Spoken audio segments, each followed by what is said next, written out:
College fantasy football week 10. We are back on the waiver wire.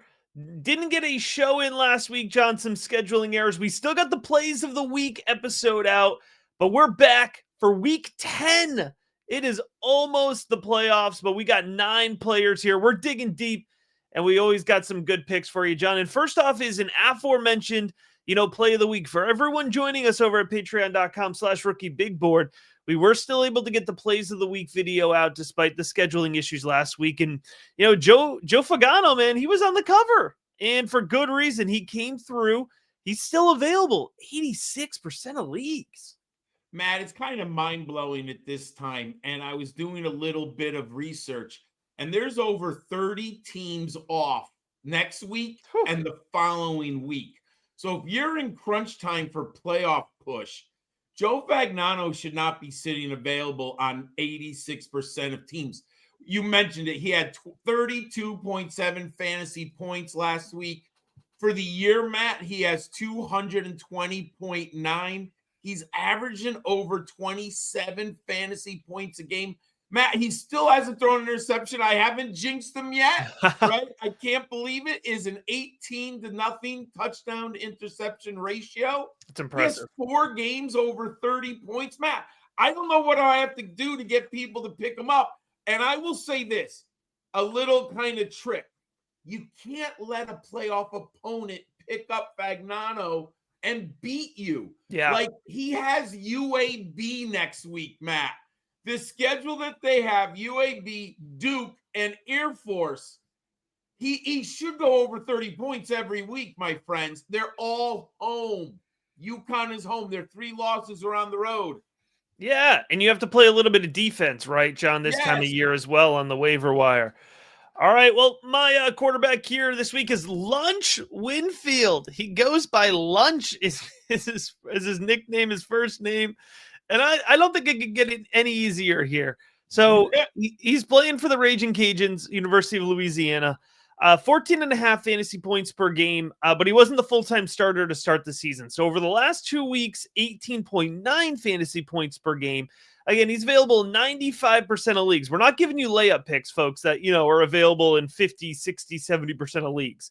So with Winfield, he's got 3 games with 100+ rushing yards. That's the key, right? When you're digging deep and you're looking for guys who won out Sun Belt starting jobs in the middle of the season, you're looking for key factors here, and rushing yards is a big one. Over the last 2 weeks, John, he's rushed the ball 42 times for 237 yards and a touchdown.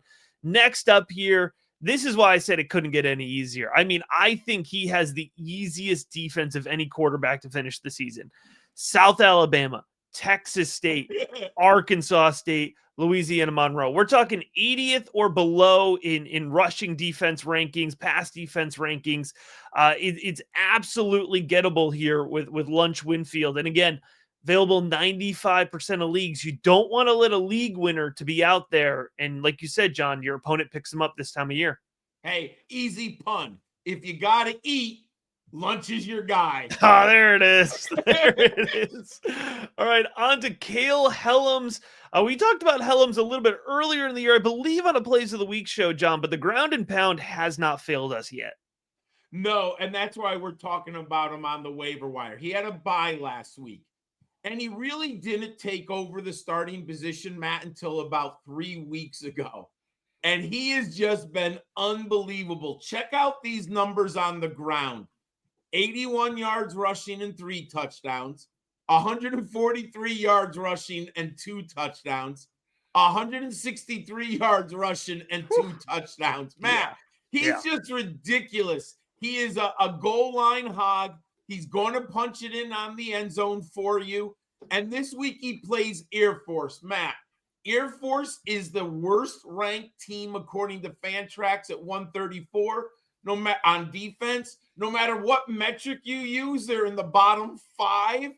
And Matt, I think this game could go either way against Air Force. It's either going to be a 34-31, like both offensives exploding, or it's going to be a slog fest, like 10-7. I think it's going to explode with Liam Zarka for Air Force and Cole Hellums for Army. And a little bit extra motivation, right? Commander-in-Chief trophy Yes. always in play. There's a lot of pride on the line, too. All right, running back Kendrick Raphael is up next. He's on a red-hot run. He's available in 76% of leagues. What's got you in on the Cal running back here? Matt, it's just simply volume, volume, volume. He comes over from North Carolina State this year. Remember, they had like an exodus at Cal, and all Yes. Jaden and Javian Thomas left. So they end up bringing in Raphael and a bunch of other guys. But over the last 3 games, Matt, his attempts are silly: 25, 18, and 22. He's also been targeted in the last 3 games 9 times. But more importantly, he's their goal line guy, Matt. He has scored 6 touchdowns in the last 3 games. He's coming off a game against UNC where he scored 29.7 fantasy points. Matt, the Bears, they're going to Raphael. I don't see anyone on that depth chart who can challenge him right now for touches. So if you need a flex guy, they're playing Virginia this week, followed by Louisville. He's going to get the 20 touches one way or the other. I like him down the stretch. Yeah, and those are gashable defenses. Yes. Absolutely. All right, on to Mississippi State here. Davon Booth. Now, the caveat with the Booth discussion is, right, he's coming in, he's taking over as Fluff Bothwell is out injured. But as far as I can tell, there's no timeline for a Bothwell return. And in the last 2 weeks, I mean, Booth has really been advantageous He's been for good. Yeah, for State and for the fantasy managers who have taken a shot on him. He's still available in 86% of leagues, and I think this will be the week he jumps, right? Like this is the week, he goes off against Florida. Folks are like, I don't know, maybe Bothwell comes back. Let me not burn If you got money left, folks, like this is one I think might cost a little bit more this week. He has 28.1 fantasy points per game since taking over that starting role, and it was against Florida, who I know Florida's struggling, still one of the best rush defenses in the SEC, and Texas, 303 rushing yards, 3 touchdowns. And, you're looking on paper and he's got Georgia, he's got Mizzou. That might not sound like the best schedule, but he's done it against Florida and Texas. So yes, Arkansas is going to be a good game for him. And then he finishes the season, if he's still the starter, he finishes the season in that last week against Ole Miss. And the Ole Miss offense is great, but that leaves fantasy potential for opposing offenses as well. So there's a lot to like here with Booth. I agree with you completely. I've been eyeballing him. He's been on those waiver wires for a while, and I'm putting in some bids this week because you know what? You always need depth. So I'm willing to put in some waiver wire fab money. Absolutely. All right, John, on to Jordon Davison. And you know what, John? You're braver than me, man. I refuse to get in on this Oregon backfield, but you're ready for it. I've been waiting all year, and it's been a Gordian knot. There's no question about it, and it's been frustrating from a fantasy perspective. I was obviously dead wrong on Mekhi Hughes coming over. You and me both, brother. The Ducks are loaded, and one of the reasons I think he's leaving is Jordon Davison. And last night, Matt, I'm watching the ticker, right? I got my split screen TV. I have my iPad, and I noticed that Oregon at home is in a low-scoring battle with Wisconsin. I'm like, what is going on here? So I put Oregon Ducks the second half on my split screen, and Jordon Davison jumped out to me, Matt. He had 16 carries for 102 yards and 2 touchdowns. So I did more research. What has he been doing, right? Because every week the Ducks have been splitting carries. He had 100 yards rushing the week before with another touchdown. Matt, the eyeball test says he's the best player in the backfield right now. Does not mean the coaching staff. I do think he'll have at best a 55% share of the touches. But Matt, he's like 6'3", 225. He's explosive between the tackles. Oregon's a top 5 team. I think he's the type of player you got to take upside on here down the stretch.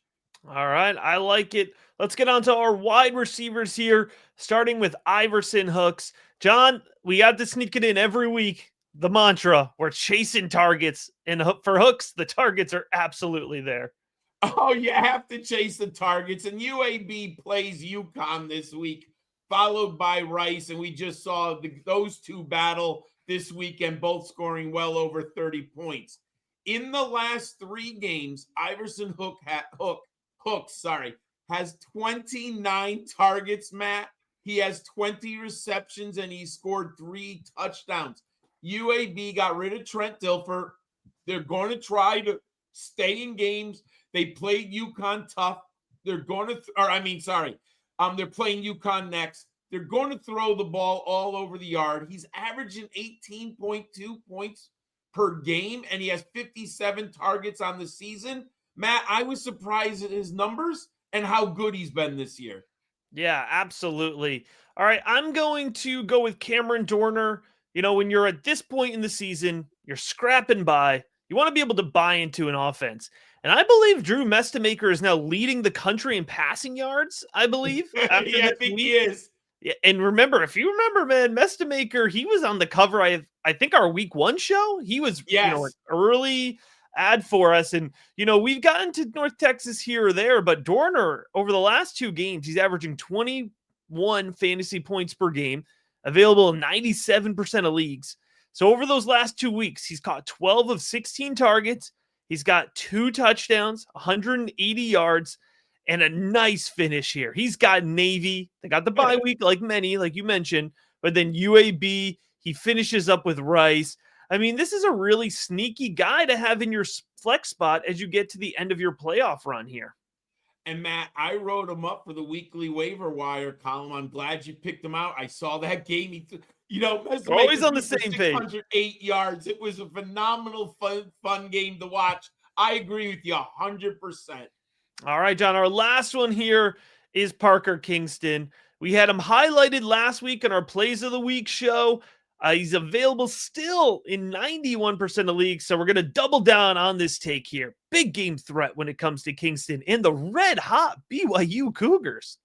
Matt, boy, what a game he had. He scored us 33.5 fantasy points in the comeback against Iowa State on the road. We've been talking about Bear Bachmeier either on our waiver wire show or our weekly sleepers. And I'm very impressed with Bear Bachmeier. I have said it since about mid-September. This young man can play. And what he's proven to me, Matt, he can carry 2 wide receivers. We like Chase Roberts, but Parker Kingston has really come on here.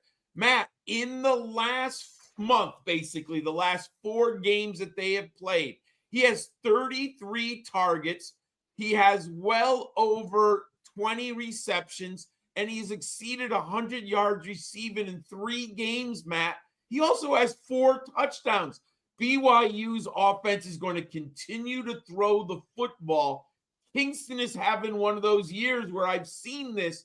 He just dominates late in the season. And did I mention they're undefeated in the Big 12, right? So you got to like these upcoming matchups for the Cougars. Yeah, the motivation's going to stay high. And the motivation is always high here for us. 9 more players to help you get those Week 10 victories. Folks, it's about more than just a win now. We're trying to clinch playoff spots. As always, drop the comments, drop the questions. We're here to help you all the way along because we are on to those Week 10 victories.